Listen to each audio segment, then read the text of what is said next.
Japan has strongly urged the United States to show far more visible and vocal public support for Prime Minister Sanai Takeichi, after Tokyo expressed deep frustration over what it sees as Washington's muted response.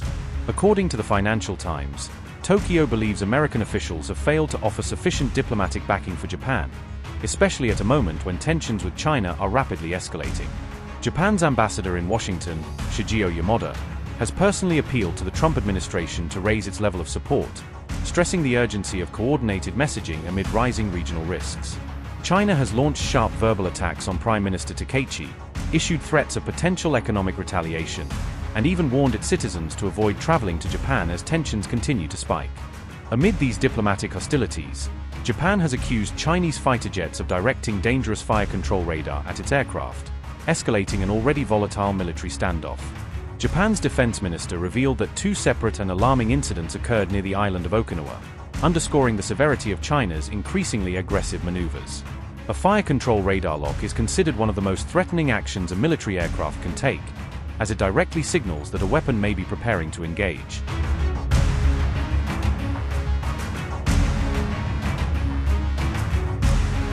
Such a move indicates the possibility of an imminent attack, often forcing the targeted aircraft to perform evasive maneuvers to avoid what could become a deadly confrontation. Japan claims that on December 6, a Chinese J-15 fighter repeatedly and intermittently targeted its fire control radar at Japanese F-15 jets, escalating tensions in the skies. Reports say the J-15 had taken off from China's Liaoning aircraft carrier, which was maneuvering in formation alongside 3 powerful missile destroyers in nearby waters.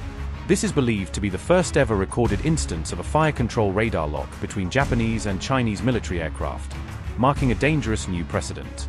A spokesperson for China firmly rejected the accusations, dismissing Japan's claims as inconsistent with facts and attempting to shift blame away from Beijing. China argued that a Japanese aircraft had actually approached its Navy vessels and disrupted their training activities, portraying itself as the side acting in self-defense. The radar incident comes at a time when bilateral ties have sharply deteriorated, largely due to controversial remarks made by Japan's Prime Minister regarding Taiwan. Prime Minister Sanai Takeichi recently suggested that Japan's military could become involved if China took aggressive action against Taiwan, sparking immediate outrage in Beijing. Following her statements, China's Foreign Minister Wang Yi warned that her remarks had crossed a red line, heightening diplomatic tensions even further.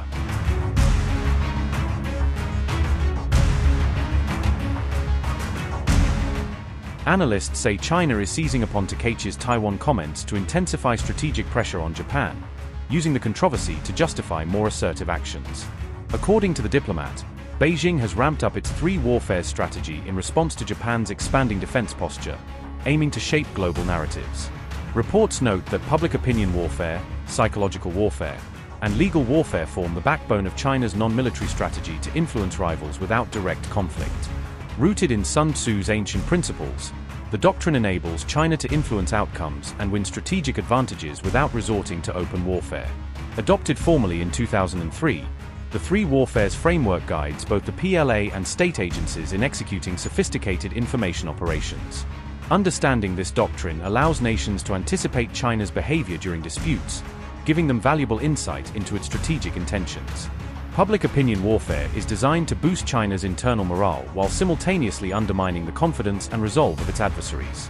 China relies heavily on media, online platforms, and information tools to advance its strategic narratives and shape global perceptions. Notably, Chinese President Xi Jinping held a phone call with Donald Trump on November 24, during a period when tensions surrounding Taiwan were sharply rising. China said President Xi used the call to clearly outline Beijing's firm and long-standing stance on the Taiwan issue, reaffirming its unwavering position. Beijing's foreign ministry further claimed that Trump acknowledged just how important the Taiwan question is to China, signaling rare agreement amid deep tensions.